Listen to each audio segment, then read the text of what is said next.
Since 2002, Empowerment Resources, Inc., a nonprofit organization, has empowered more than 1,500 youth and adults in Duval and surrounding counties. Through its programs, Journey into Womanhood, Girls Mentoring, Life Skills for Teens, and Parenting Education Coaching. To get involved with programs, volunteer, or donate, visit www.empowermentresourcesinc.org. Follow us on social media, facebook.com/empowerment.resources and instagram.com/empowermentJAX.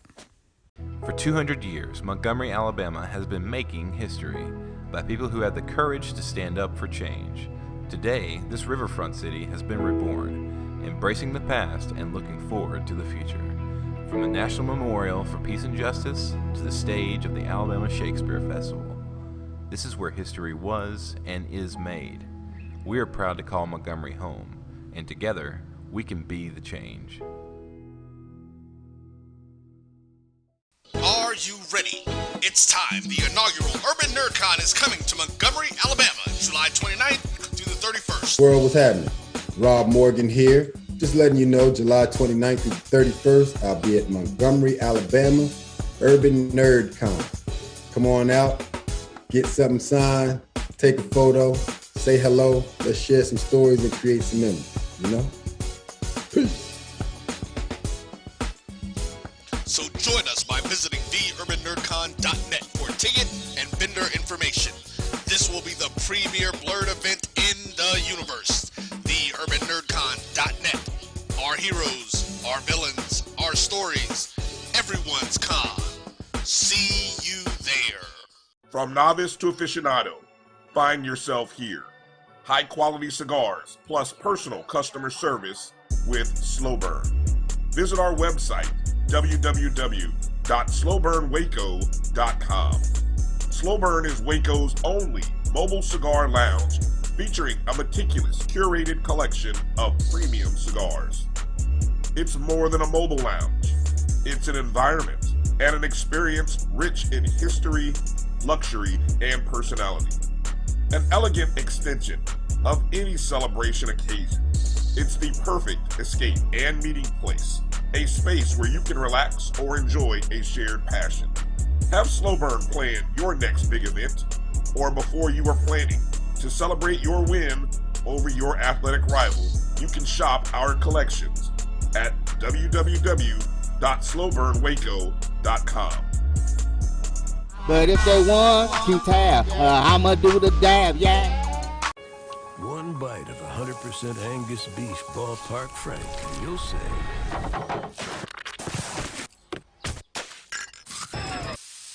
hello, summer. Oh yeah, it's ballpark season.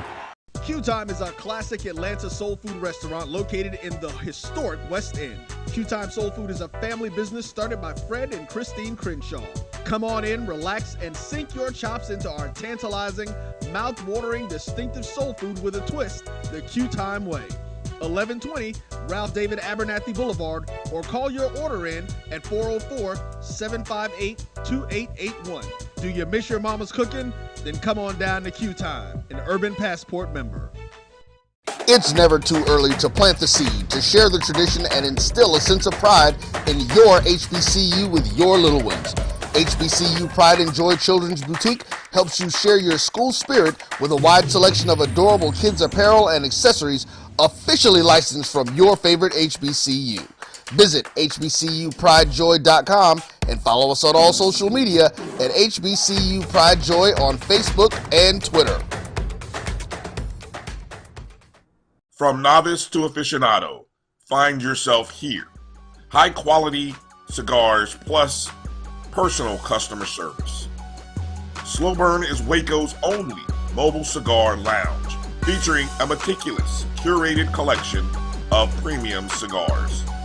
Visit our website, www.slowburnwaco.com. That's www.slowburnwaco.com.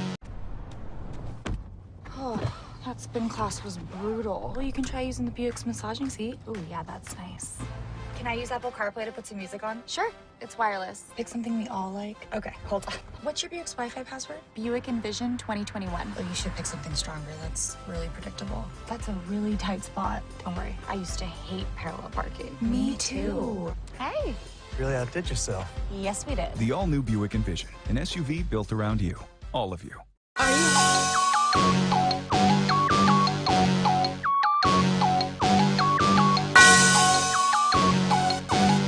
Yeah. I love my HBCU. And boy, I love it, love it. I love it, love it. I love my HBCU. And man, I hope my team they won one. Yeah. I hope my team they won one. Yeah. Man. I hope my team they won one. I hope my team they won one. Yeah. I tune into the HBCU Sports Lab to see if my team won or lost. If they lost, I'm quiet as a mouse. But if they won, keep tab. I'ma do the dab, yeah. Dr. Cavil, he know what he be talking about. Mike and Charles, they know what they be talking about.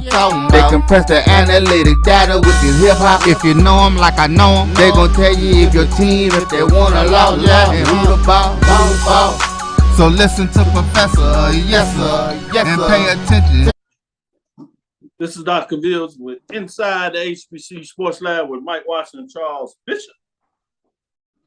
Welcome to episode 289 of Inside the HBCU Sports Lab radio show and podcast. The show is covering the sporting HBCU diaspora, all things HBCU sports from institutions large and small. From an NAIA to the NCAA, we share insights and information on the institutions, sports, culture, and HBCU athletic aesthetics, I should say, to facilitate the story of HBCU athletic programs in the business of HBCU sports. Large and small, from the NIA to the NCAA, we share it all. I'm your host, Dr. Kenyatta Cavil, with my co-host, Mike Washington and Charles Bishop. We're filming from our home studios and sending a signal live to KCOH 1230 AM studios with the Texas Radio Hall of Famer, multi-Hall of Famer Ralph Cooper in the beautiful home of Texas Southern University from Houston, Texas. Yeah, you see me gling and with my medals. You know, I have shirt on, just came from the Woodlands, Texas Southern University Leadership Summit, if you would, retreat. You know, you do those things. You know, I know Mike and Charles, y'all used to those big things in the corporate world. We get down education, so I'm just showing off a little bit. You know, I'm talented, you know, got my kudos, won a couple of things. So it's a good 2 days as we got some focus done on where we heading with Texas Southern University under the leadership of the 13th president, Madam President Lisa Crumpton Young, getting it done in so many different ways. So it's fascinating. It was a good time out there. Good time out there, I must say. But with that said, let me go to you, Charles. How you doing today? Doing well, Doc. Doing well. I tell you what, it is August. We are right around the corner, guys. Report for fall camp probably sometime between now and this weekend. So football season is upon us. The juices are flowing. It is going to be a fun one. You ready, man? Are you ready? You sound like you ready. Yeah, I think I am. I think I'm pretty ready. For the official toe to meat leather, that first kickoff. I was so ready for the toe to meat leather for kickoff, you know, the crack of the pads. This is a fun time of the year. You know, you kind of get really excited as you kind of head into September. So looking forward to it. What about you, Mike? Same thing, looking good here on a family vacation. So trying to enjoy a little sun, getting a lot of rain, but we're on the coast, not too far from the beach.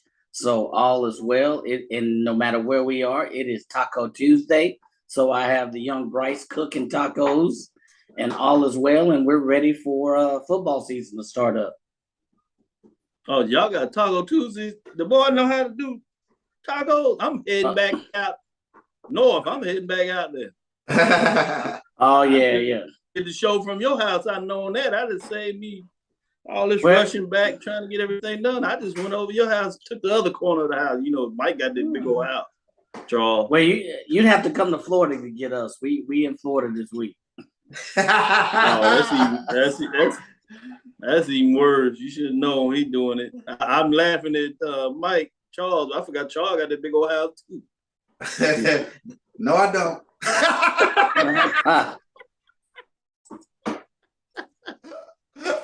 So, so Mike and Charles, let's get back into it. Let me stick with you, Mike, in terms of what's on your news for the HBCU Sport News of the Week.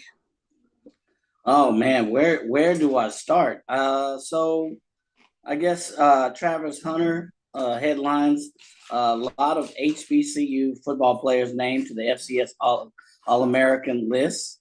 So preseason, of course, All-American first team. You have Isaiah Land, linebacker from Florida A&M.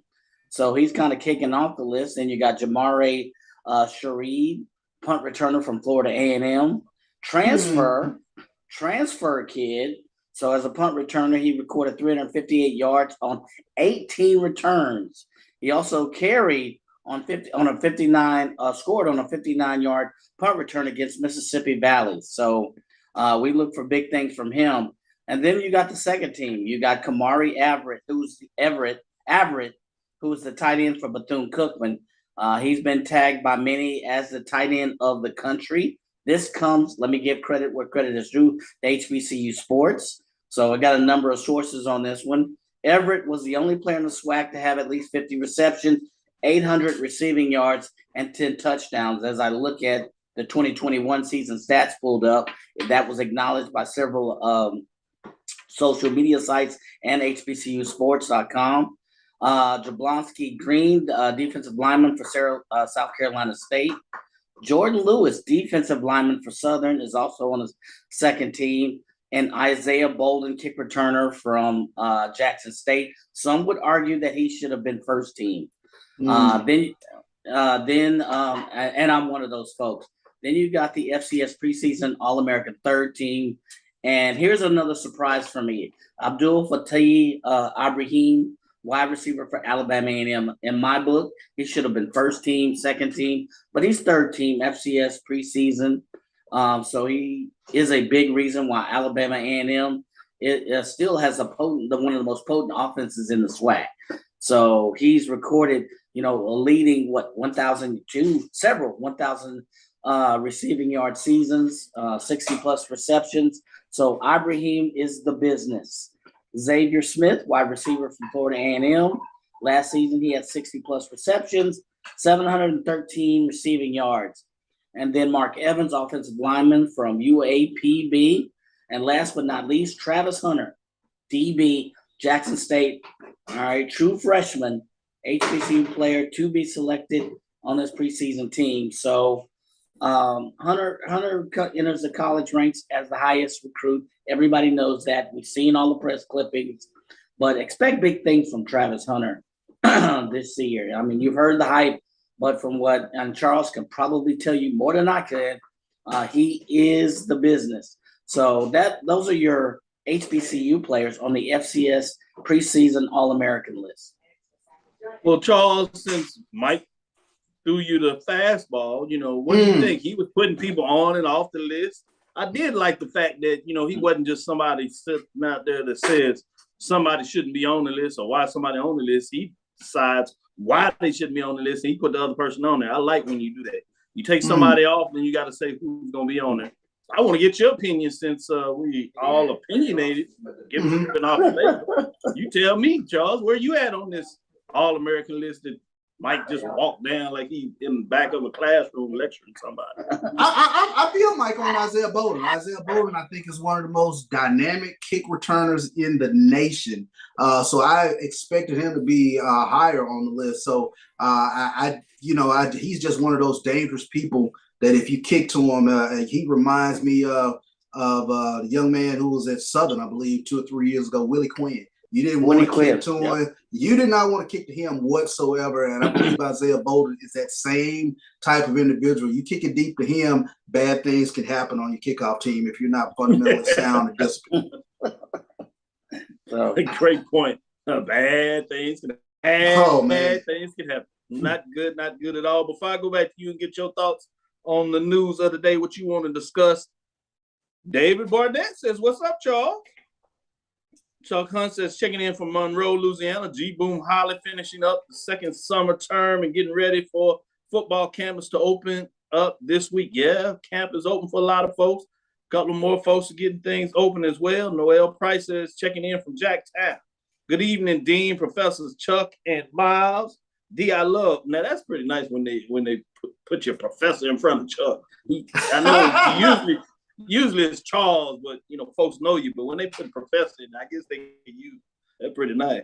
Hashtag D, I love. Hashtag ready for football. I know that's right. That hashtag needs to go, especially when you put in the ready for HBCU football for sure.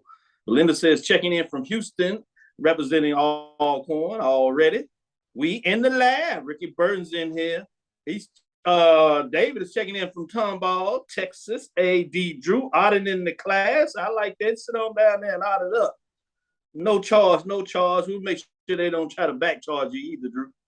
Edwin Dwight Moore, good evening, Dean and Professor Bishop in Washington. It's hot out here in Big D. Yeah, it's hot. This is true. Charles says, hold it down, player. Charles Edmund, Belinda Johnson, 11 others. Mary Allen, hello, everybody. Proud mom right now. My daughter graduated from FAMU last Friday, Tallahassee. Hands up. Anytime we get the graduation on the board. Appreciate you putting that out there, Mary. Certainly. Congratulations to Mary out there. Congratulations. Brother Gerald Wayne Joseph. Good job, Mike, getting that congratulation in. I know you ready for that. You got some boys going off to school, one there. For long, you be over there taking a stroll as well, making sure they walk across the stage. I wonder if they're going to give a little double take like you did, Mike. No. Well, I won't give no idea. Never mind. Let me put that off the record. Can we erase that, repivot this? Oh, that's right. It's live. Never mind. Brother Gerald Wayne Joseph, former president of Ada Lambda. And then right here with the Delta Theta over here on the campus of Texas Southern University, big time alumni supporter. Lennon Low, excuse me, on here. Edwin Dwight Moore says, is Travis Hunter hurt? You saw the boot. Pretty much obvious, but they did explain to us, those that asked down there, that it was more precautionary than anything. So don't get your hopes up. He's gonna be putting up in work. He's injured. He's not hurt.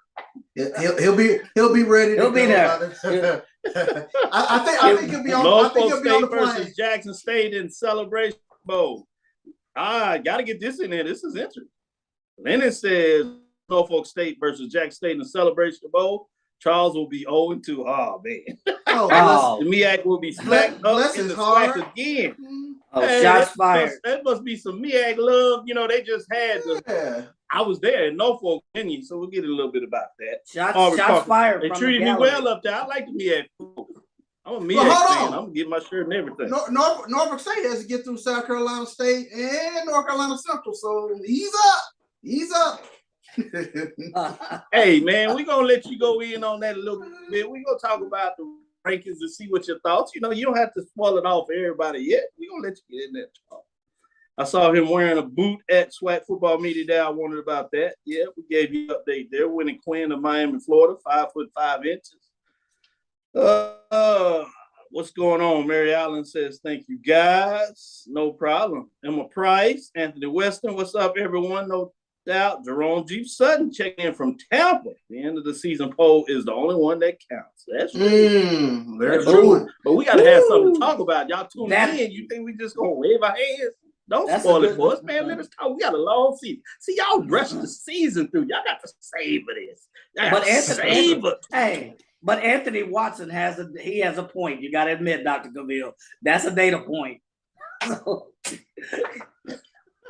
is. It is that. That is a data point. Long season. Anything. Long season.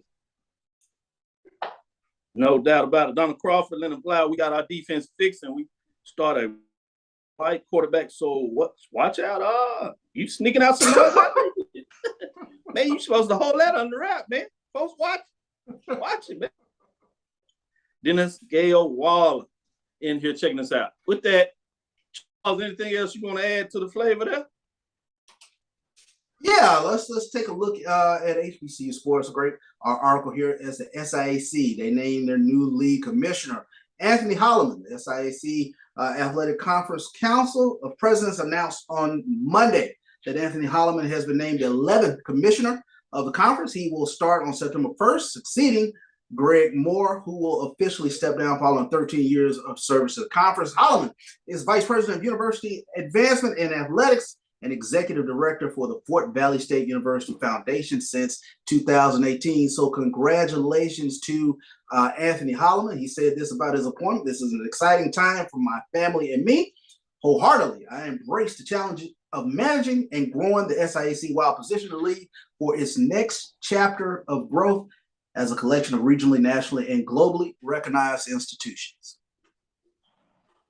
Man, that's big news. I had a chance to train with him back in 2017 as I and him, myself, and a couple of other folks, including University of Bahamas leadership team. A lot of them were there.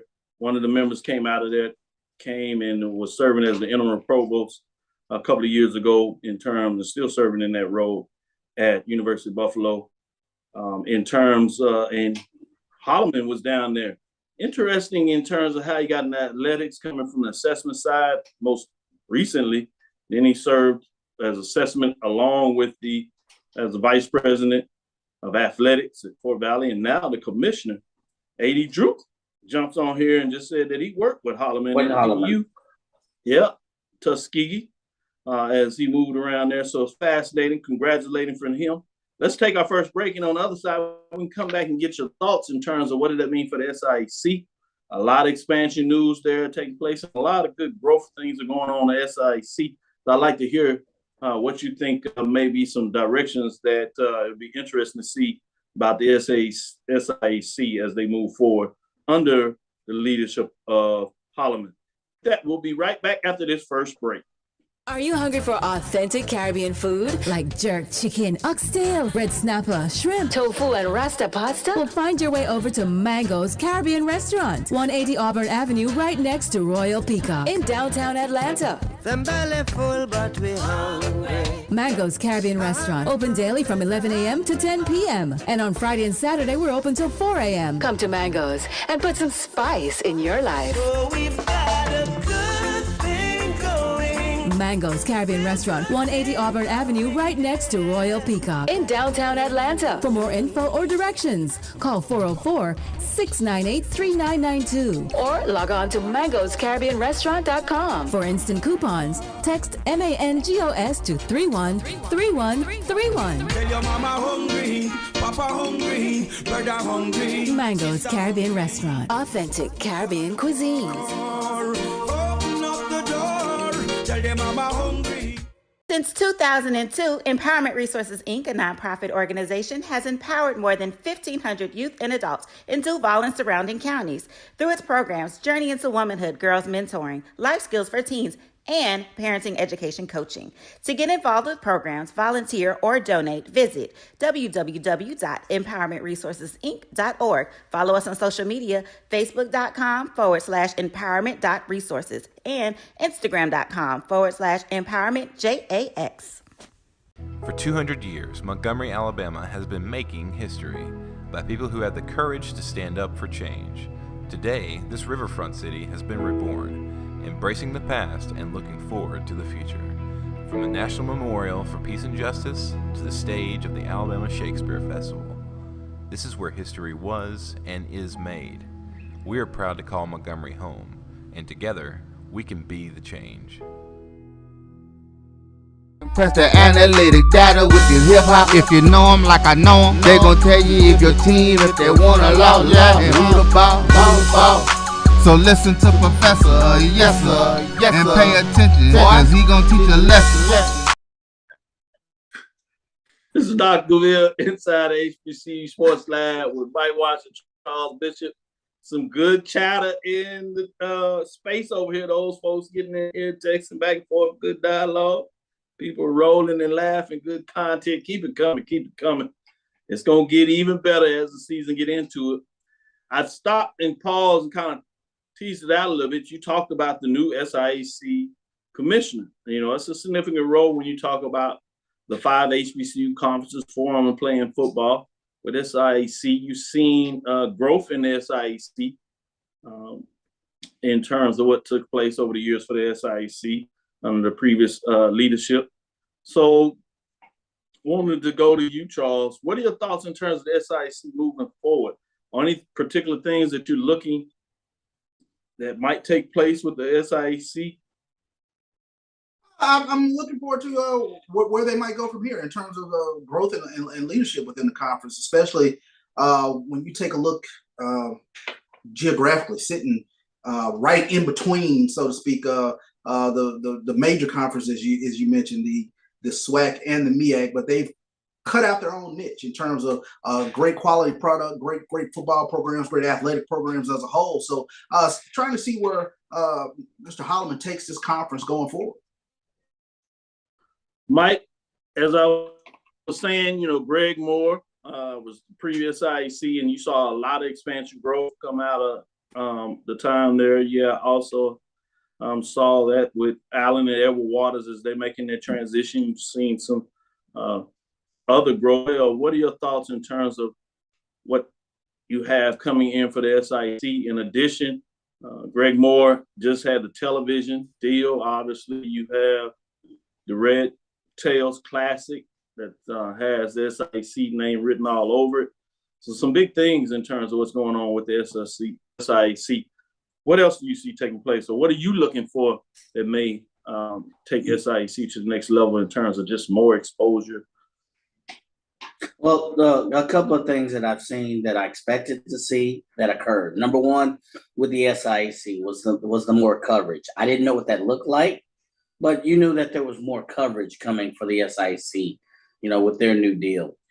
The other thing is, I think CB put it great, is their footprint makes them a viable candidate for some kind of expansion. I don't know what that looks like, what team may join them, but I think maybe they may be setting themselves up for expansion. And then the third thing that I think we don't talk about enough is we always think of this in terms of football, but what new sports will they bring to the fray in the SIAC? Will they, bring another golf pro? Will they bring another, swimming? Something that we haven't thought that's a little bit out of the box. That's kind of where I see that this new hiring is that, yeah, there's the normal stuff that we look at from a business point, more coverage. Number two, is there expansion potential? But number three, what can we do for our spring sports or other sports, or can we bring other schools in that upgrade the overall portfolio in terms of total sports capacity in the conference? And that's down the line. That's looking down the line by far. I worked with, Dr. William Lyde many years ago. They've had several commissioners since then. So I look, it's kind of gone 180 in terms of the business approach or the strategic approach of the SIAC. So I look for continued growth, but not growth just in terms of teams they can bring, but building the platform. What other teams can they build? What will they look at academics as well? So the classics are going to grow. I think they'll maximize their matchups as well, a lot more so than they've done in the past. I think the Red Tail Classic is just one example. I think maybe they may build on another classic a lot more than you've seen marketing for previous traditional SIAC, basically key matchups or what we call, blockbuster games in the HBCU diaspora. Man, I think it's fascinating when you talk about looking at it from the addition of sports, and we see that all over the NCAA Division II for HBCU programs as well as NIA. You see the Gold Coast Athletic Conference adding baseball and programs adding baseball. You see Virginia State and other Division II programs adding soccer, women's soccer, some lacrosse. So it's fascinating when you talk about it. And then you have Eddie Drew that reminds us that SIAC under Greg Moore added men's volleyball, 6 programs with a championship that's taken off. So that's a great point when you talk about maximizing the brand in terms of expanding to sports in a non-traditional platform outside of what we traditionally see in football, men's and women's basketball, and even some baseball. So fascinating, great point when you make that. Want to get into a little bit of the MEAC. Great time done down there in Norfolk. Really enjoyed it. The mix of the coaches, a lot of banter. You can talk about how proud they are and excited about the season. And you would imagine with a smaller group, they had ability to really kind of rag on each other and building a relationship. Obviously, Damon Wilson was the new kid on the block, but they pretty much welcomed him in. And I literally got in Thursday, so they were having lunch. Several of the coaches were in there, rode over with Coach Wilson. So got an understanding where he talked about when he came in for spring practice, he had 45 guys. So he's really trying to build up the team with open tryouts to get numbers up, saying the team is already built in, academics is strong, moving some offices, space. So they're all bought in. Seriously, he's really appreciative of the athletic director they have, understanding the magnitude that she knows about athletics in general, the support he has. But don't get it twisted.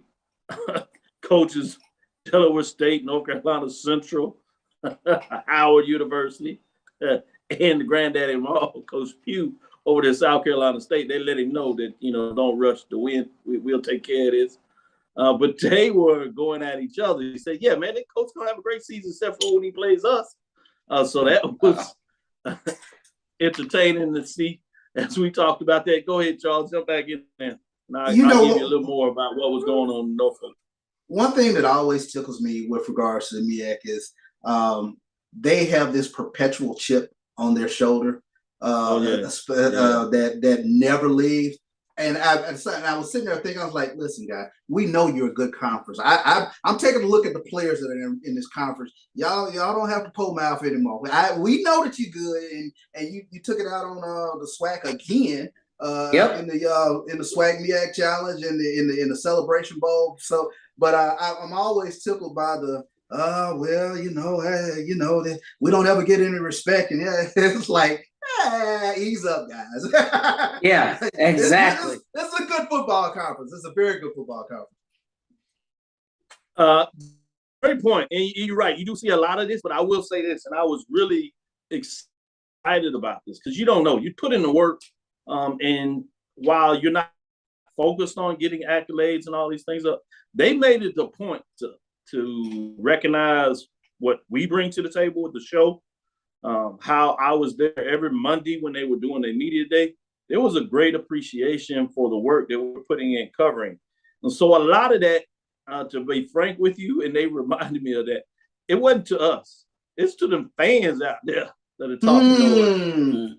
Slightly maybe to some of the coaches in the SWAC, but really not. It's really to the fans that, and some of it is to their own fans, to be honest, or former fans out there from programs that are wanting to bury them, throw dirt on them. And so that's not what you're seeing there in terms of just the general shows. It's about all those naysayers, and they hear the whispers. So they just like to remind folks every once in a while, like, no, we're fine. We're going to be all right.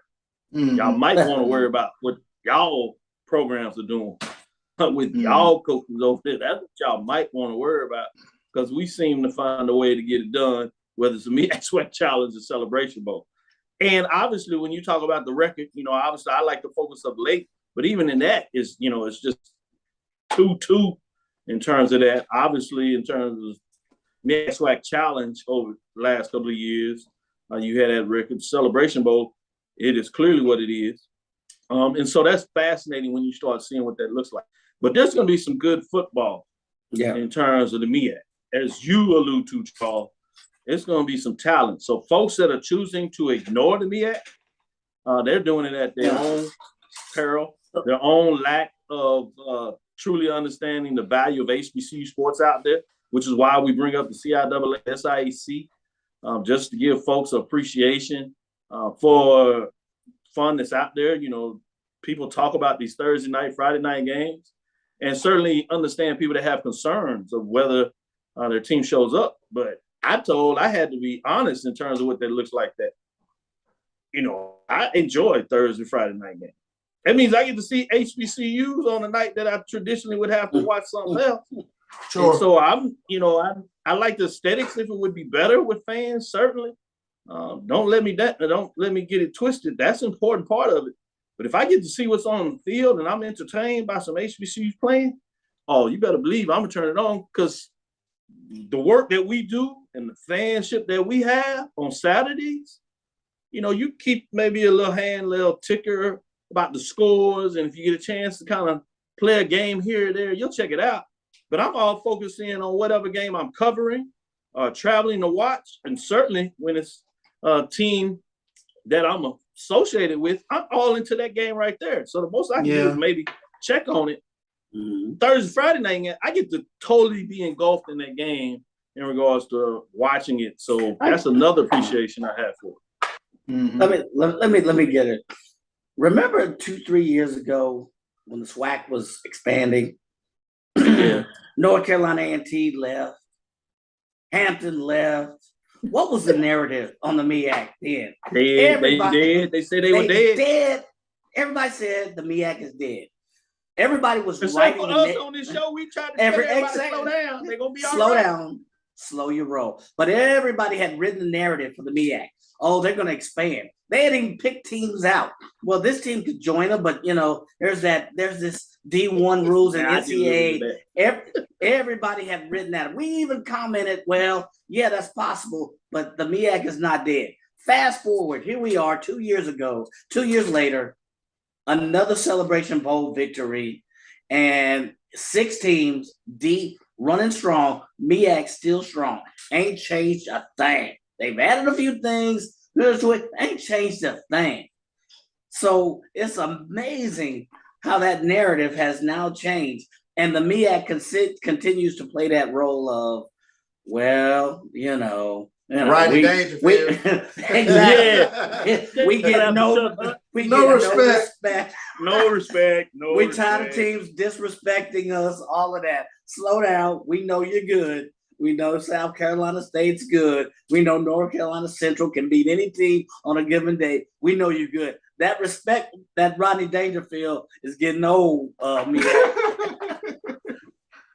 Say, before we go to this break, I'm going to shout out to Lonnie Shaw, man. Anthony, don't get caught up into it. Lonnie Shaw looking at your coach over there. He's shouting out, talking about Anthony West and Coach Maynard will develop a bad quarterback into a very good quarterback. He just trying to edge himself just in case things don't go the way he think they gonna go at A&T. He wants to see Maynard do well and pluck and chug. Anthony, don't fall for it. Don't fall for it. If Thomas is still there, they'd be DOA. Set that bait out real Take good. a second break. Yeah, man, you gotta watch these fans. They think they thick. I read right into it. I see it. And I'm gonna call it like I see it. This is Dr. Neal with Inside HBCU Sports Lab with Mike Watson, Charles Bishop. We'll be right back after our second break. From novice to aficionado, find yourself here. High-quality cigars plus personal customer service with Slow Burn. Visit our website, www.slowburnwaco.com. Slow Burn is Waco's only mobile cigar lounge featuring a meticulous, curated collection of premium cigars. It's more than a mobile lounge. It's an environment and an experience rich in history, luxury, and personality. An elegant extension of any celebration occasion. It's the perfect escape and meeting place, a space where you can relax or enjoy a shared passion. Have Slow Burn plan your next big event, or before you are planning to celebrate your win over your athletic rival, you can shop our collections at www.slowburnwaco.com. But if they want, keep tab. I'ma do the dab, yeah. One bite of 100% Angus beef ballpark frank, and you'll say,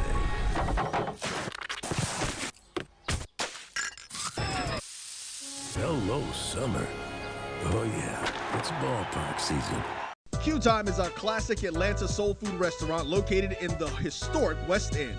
Q Time Soul Food is a family business started by Fred and Christine Crenshaw. Come on in, relax, and sink your chops into our tantalizing, mouth-watering, distinctive soul food with a twist, the Q Time way. 1120 Ralph David Abernathy Boulevard, or call your order in at 404-758-2881. Do you miss your mama's cooking? Then come on down to Q Time, an Urban Passport member. Press the analytic data with your hip hop. If you know them like I know them, they gon' tell you if your team, if they wanna loud, yeah, and who the ball. So listen to Professor, yes sir, and pay attention, cause he gonna teach a lesson. This is Dr. Bill with Inside HBCU Sports Lab with Mike Washington, Charles Bishop. Shout out to Stan Hardy as he joined. Brother Wendell Davis is in the building. I see you. Shout out to those that have joined us. Just want to say appreciate you, Sandy. Davis has joined us. Odell Benders. I see y'all. Appreciate the love. With that being said, Mike, I wanted to get your opinion on the MEAC schedule.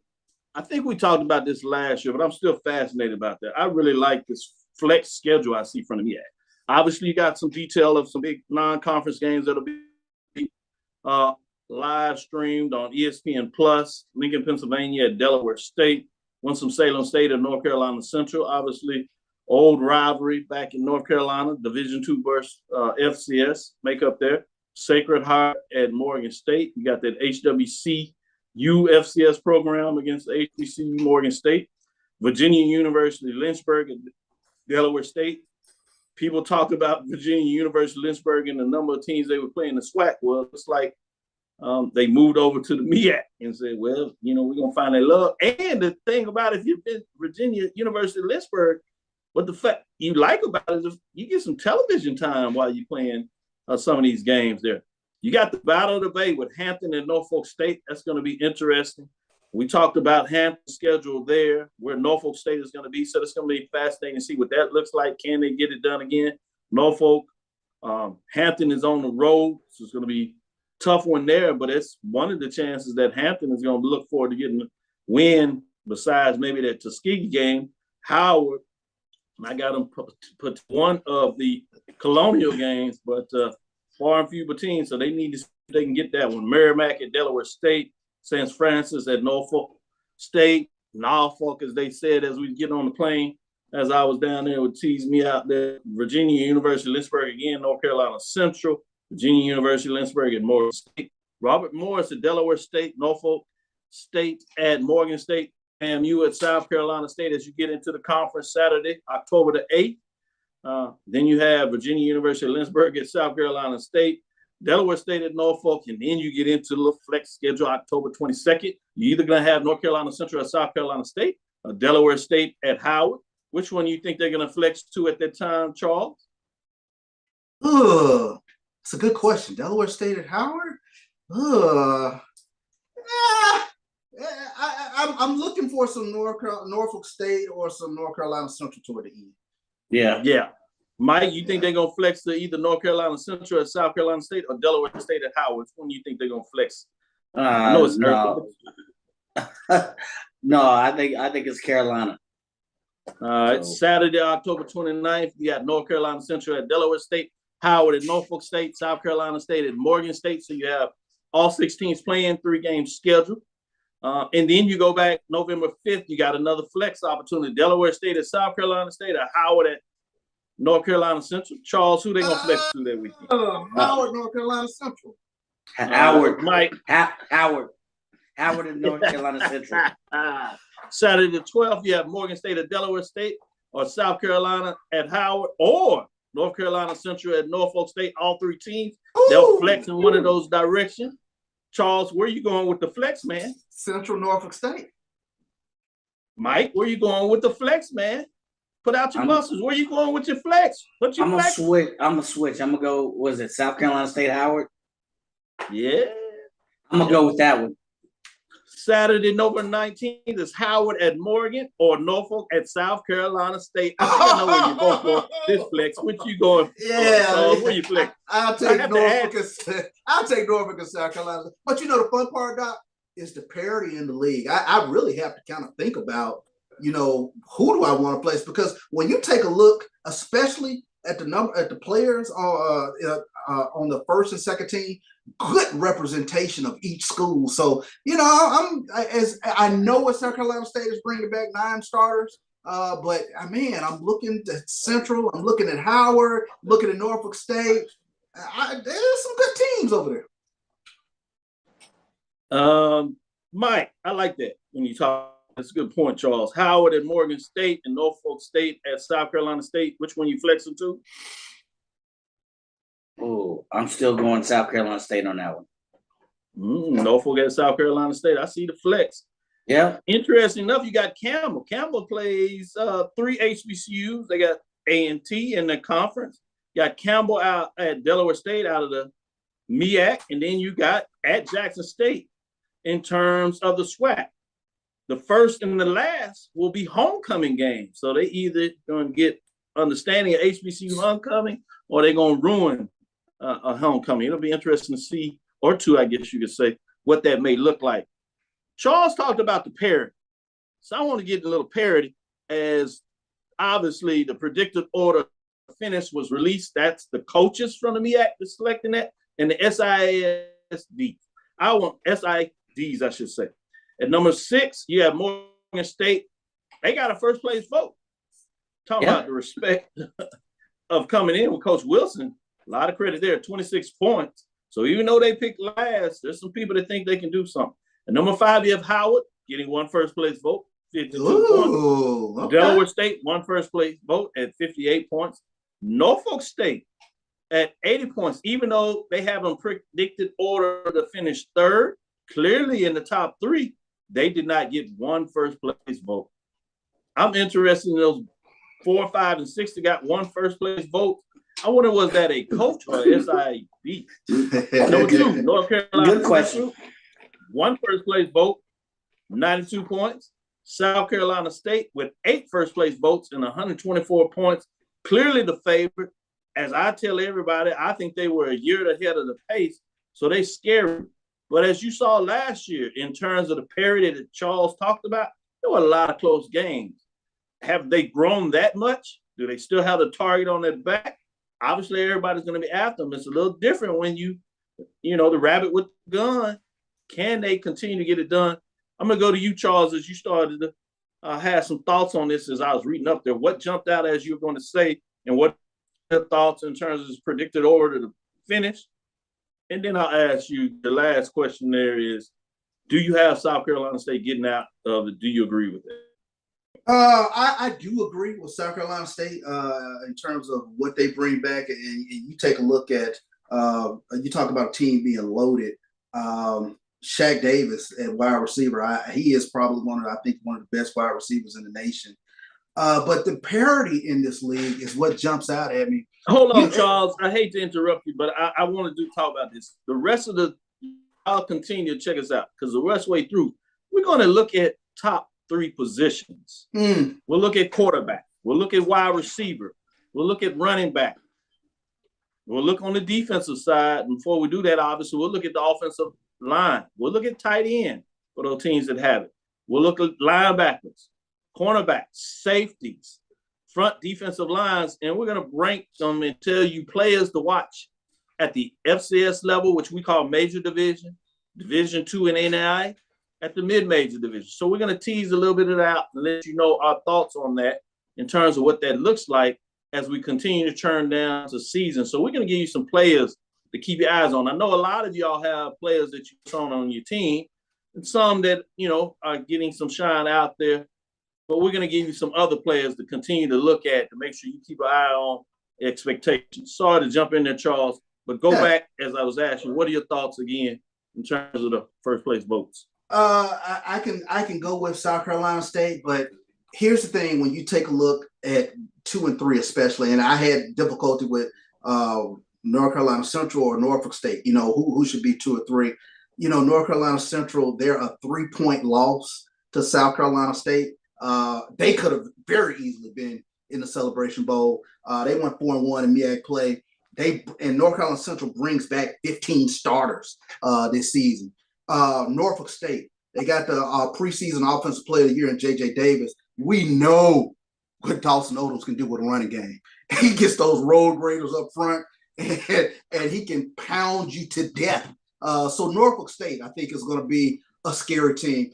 One that kind of stuck out to me is Howard.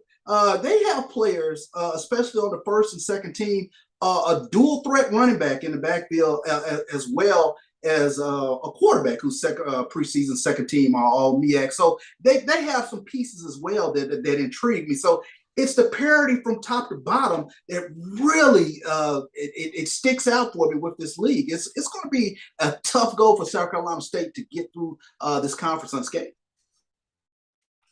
Well, you talk about Howard. Man, Howard came in there with a lot of confidence from the young men. Fascinating. You know, I had my ranking on where they were. They were one of the teams that gave me pause and was like, after talking to the players and the coaches, it's like, well, maybe I need to reevaluate where I had them in my predicted order of finish. That's always fat to see what that looks like. And so those are some things that came to mind. Coaches, North Carolina Central, I think a lot of people sleeping on those Eagles. Yeah. But let's put a pin on it. I think Mike may think differently about the Eagles. We'll see what he has. He kind of flinched a little bit, like he wasn't ready to soar, as the coach told me, fly high. But we'll be right back after this break, and we're going to turn over and see what Mike says about the predicted order of finish in the MEAC, as we had just glossing over and looking over the 2022 MEAC Football Media Day that was held last Friday in Norfolk, Virginia. Stickers will be right back after this break. It's never too early to plant the seed, to share the tradition, and instill a sense of pride in your HBCU with your little ones.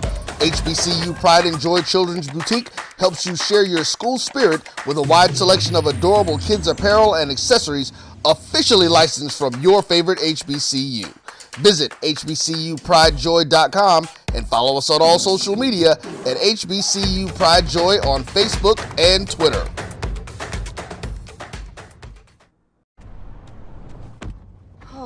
That spin class was brutal. Well, you can try using the Buick's massaging seat. Ooh, yeah, that's nice.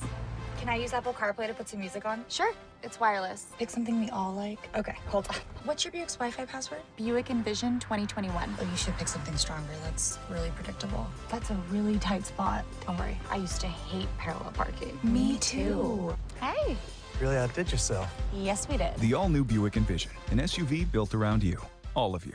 Are you hungry for authentic Caribbean food like jerk chicken, oxtail, red snapper, shrimp, tofu, and rasta pasta? Well, find your way over to Mango's Caribbean Restaurant, 180 Auburn Avenue, right next to Royal Peacock in downtown Atlanta. Them belly full, but we hungry. Mango's Caribbean Restaurant, open daily from 11 a.m. to 10 p.m. And on Friday and Saturday, we're open till 4 a.m. Come to Mango's and put some spice in your life. So we've got a good thing going.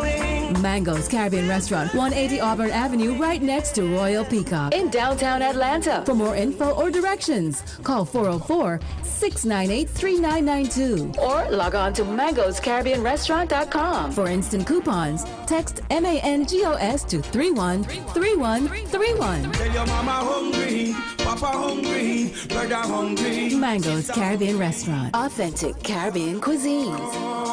Open up the door, tell them mama hungry. From novice to aficionado, find yourself here. High quality cigars plus personal customer service. Slow Burn is Waco's only mobile cigar lounge, featuring a meticulous, curated collection of premium cigars. Visit our website, www.slowburnwaco.com. That's www.slowburnwaco.com. Trust the analytic data with your hip hop. If you know them like I know them, they gon' tell you if your team, if they wanna loud and who the ball. So listen to Professor, yes sir, and pay attention, cause he gon' teach a lesson. This is Dr. Cavil with Inside HBCU Sports Lab with Mike Washington, Charles Bishop. Man, I love the lab listeners, and they are acting up to date. Let me get in here, give y'all some updates. Gerald Wayne, Joseph, brother Joseph, says it's very informative in terms of some of the stuff he's seeing out there. Belinda Johnson said Dr. Thomas built the MEAC. The teams that left are DOA. The HBCU brand is high. We won't hear from them teams that left because nobody cares about the ones that left. Let's go HBCUs. We're going to try to give you some updates, but I see what you're saying.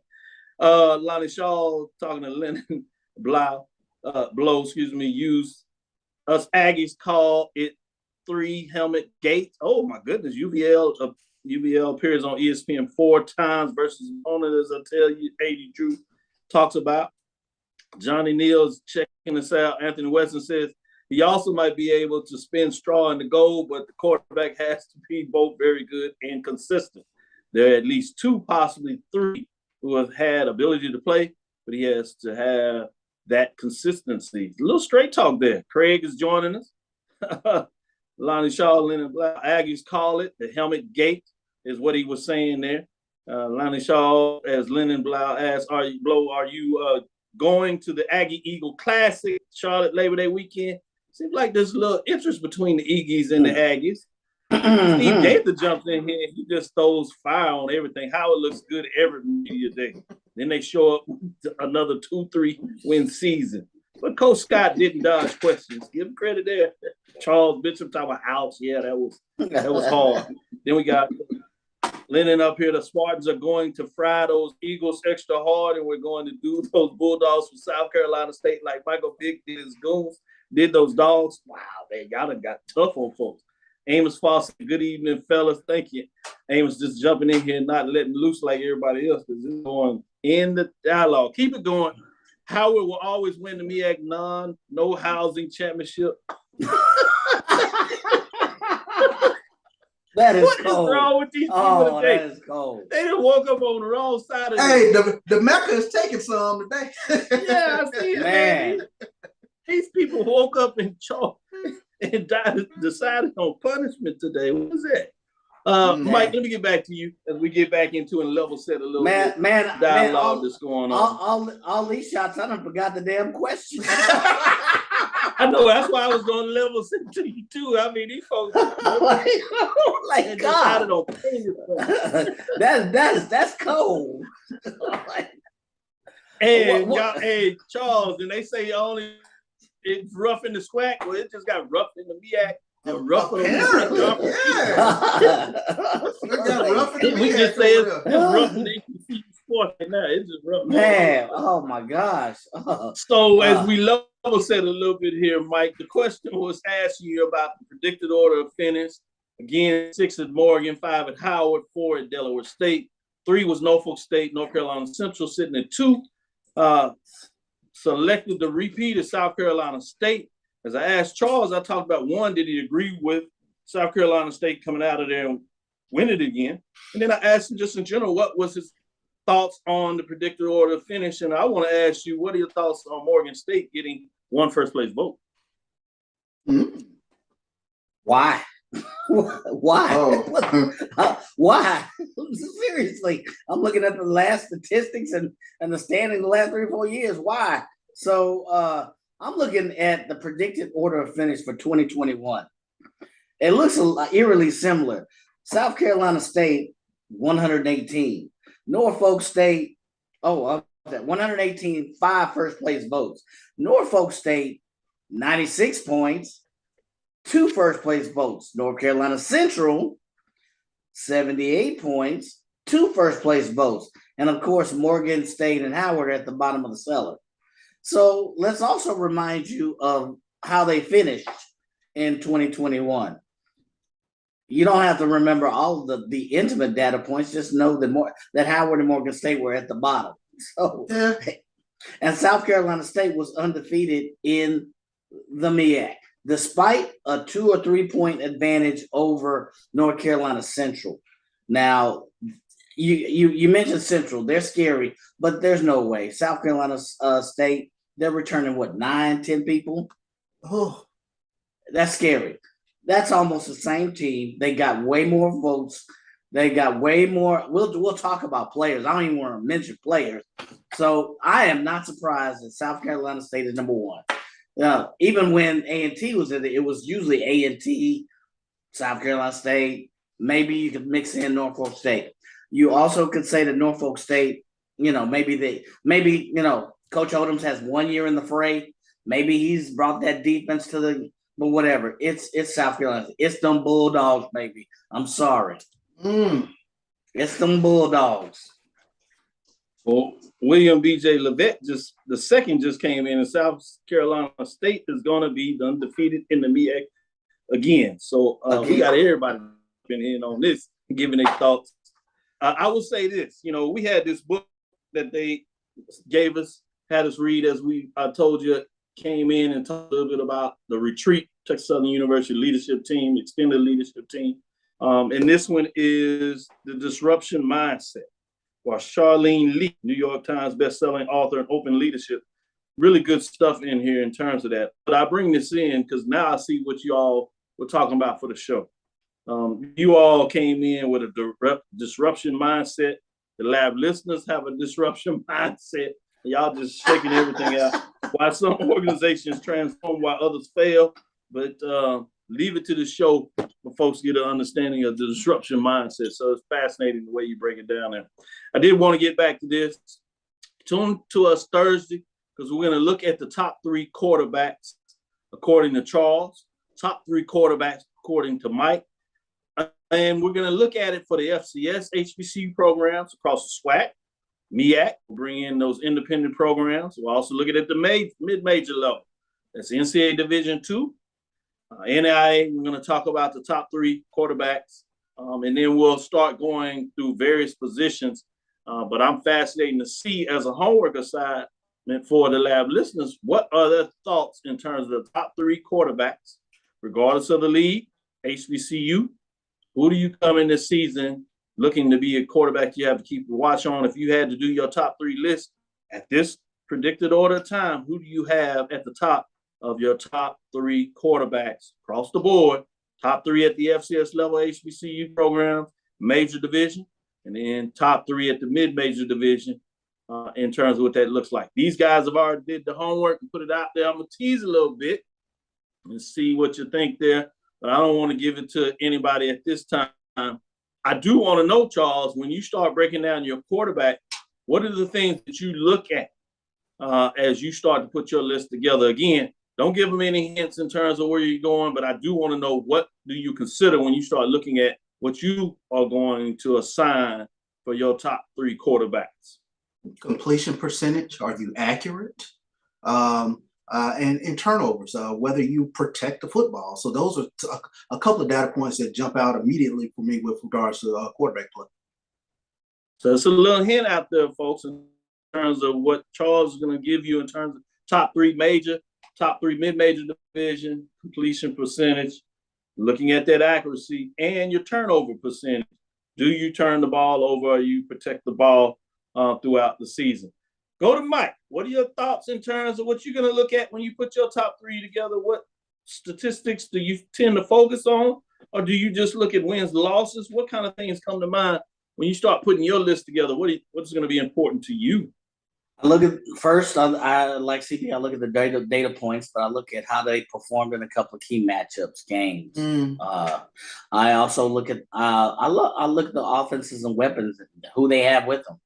That's going to impact how they play this year again as well. So and there's some intangibles, as you've seen them play, do they bring those intangibles? Dr. Cavil hates this, but do they meet the eye test? I know it's very subjective, but there's a part of me that has a gut feel of, there's a 25%. Do they meet that eye test? Can they step in the game? Do they look like leadership? You always hear the term, do they look presidential? Do they look quarterback? In addition to all of those other statistics, do they meet that eye test? So, well, it's your top 3, Now, the fact that you got eye tests, he going to throw in some data points. Like he all over the place. I like it. It's your list. So you can use whatever you want at this time. But that is going to be interesting to see what Mike, when he talk about, do you have an eye test? Do you look like a quarterback? Now we're going to have to define what a quarterback looks like, but that's all we're going to discuss. But we're out of time today.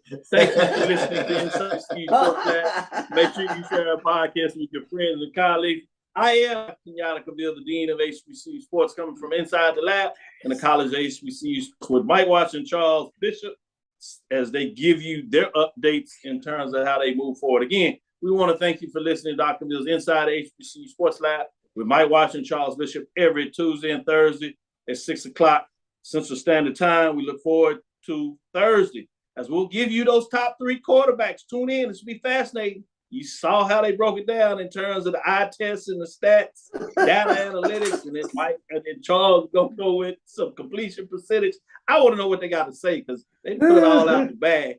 We'll discuss the latest news in the lab. You know there'll be some good stuff out there.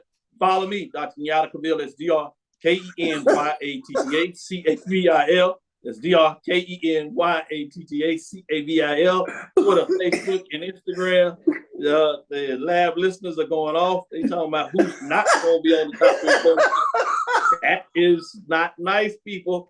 Inside the HBCU Sports Lab 1 on Twitter, Facebook, and YouTube. That's inside the HBCU Sports Lab. Dream big. Continue to move forward. We will talk with you soon. Charles. Of course. Mike. Lecture.